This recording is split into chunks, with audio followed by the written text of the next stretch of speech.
ప్రేక్షకులకు నమస్కారం. ADN news TV మనదర్శి మన లోకల్ ఛానల్.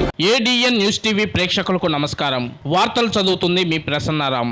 అన్నదాత బాగుంటే రాష్ట్రం బాగుంటుంది, రాష్ట్రం అభివృద్ధి చెందుతుంది. అందుకే కూటమి ప్రభుత్వం రైతన్నల కోసం, రైతన్నల అభివృద్ధి కోసం నిరంతరం కృషి చేస్తుంది. సబ్సిడీపై విత్తనాల పంపిణీ కార్యక్రమంలో దర్శి నియోజకవర్గ Telugu Desam party in charge doctor Gottipati Lakshmi శుక్రవారం దర్శిలోని ఆమె నివాసం వద్ద పాల్గొని మాట్లాడారు. కూటమి ప్రభుత్వం దేవుని దయ, ప్రకృతి కరుణతో పుష్కలంగా వర్షాలు పడ్డాయి, డ్యాములన్నీ నిండాయి. ఇక పంటలను ప్రణాళికాబద్ధంగా ముందుకు తీసుకువెళ్లేందుకు వ్యవసాయ అధికారులు మేము పొలం బాట పట్టాం, రైతన్న సంక్షేమం కోసం పాటుపడుతున్నామన్నారు. ప్రీతమ ముఖ్యమంత్రి వర్యులు నారా చంద్రబాబు నాయుడు, ఉప ముఖ్యమంత్రి వర్యులు కొణిదెల పవన్ కళ్యాణ్, ఐటీ శాఖ మార్చులు నారా లోకేష్, పెద్దలు అనుభవజ్ఞులు వ్యవసాయ శాఖ మార్చులు అచ్చెన్నాయుడు, నీటిపారుదల శాఖ మార్చులు రామనాయుడు రైతుల పంటల అభివృద్ధికి, పండిన పంట మద్దతు ధరకు, ఎగుమతులు దిగుమతుల కోసం నకిలీ విత్తనాలు అరికట్టేందుకు, బ్లాక్ మార్కెట్ లో ఎరువుల దోపిడీ లేకుండా చూసేందుకు ప్రభుత్వం మానిటరింగ్ చేస్తూ పనిచేస్తుందని, ఇందులో భాగంగానే మనం రైతులకు విత్తనాలను సబ్సిడీపై పంపిణీ చేస్తున్నామన్నారు.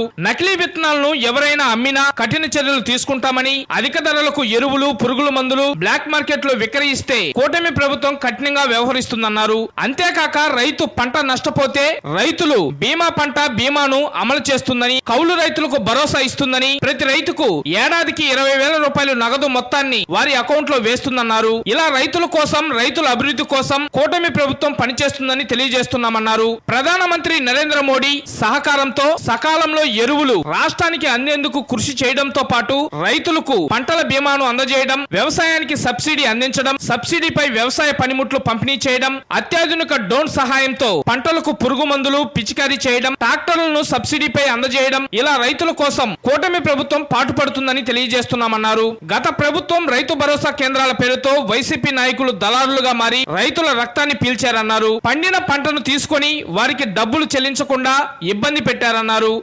మన ప్రభుత్వం వచ్చిన వెంటనే రైతులకు చెల్లించాల్సిన ధాన్యం బకాయిలను మన పౌర సరఫరాల శాఖ మార్చులు నాదెళ్ల మనోహర్ విడుదల చేసిన విషయం మనకు తెలిసిందే అన్నారు. ఇలా రైతుల అభివృద్ధి కోసం మన ప్రభుత్వం ఎప్పుడు ముందుండి పనిచేస్తుందని తెలియజేస్తున్నానన్నారు. అంతేకాకుండా దర్శి ప్రాంతంలో కూరగాయల సాగు, సాగర కాలువలో సక్రమంగా నీరందేందుకు, పంటల పర్యవేక్షణకు వ్యవసాయ శాఖ అధికారులు, ఎన్ఏపీ అధికారులు సమిష్టిగా కృషి చేసేందుకు ఎప్పటికప్పుడు మానిటరింగ్ చేస్తున్నట్లు డాక్టర్ గొట్టిపాటి లక్ష్మి వివరించారు. మన రైతు ప్రభుత్వం రైతుల కోసం, రైతుల అభివృద్ధి కోసం నిరంతరం పనిచేస్తుందని ఆమె ఈ సందర్భంగా తెలిపారు. ఈ కార్యక్రమంలో వ్యవసాయ శాఖ అధికారులు ADA K Balaji Nayak, AO V Balakrishna Nayak, VAA D Aruna తదితర అధికారులు, రైతులు, పలువురు టీడీపీ, జనసేన, బీజేపీ నాయకులు, కార్యకర్తలు, అభిమానులు తదితరులు పాల్గొన్నారు.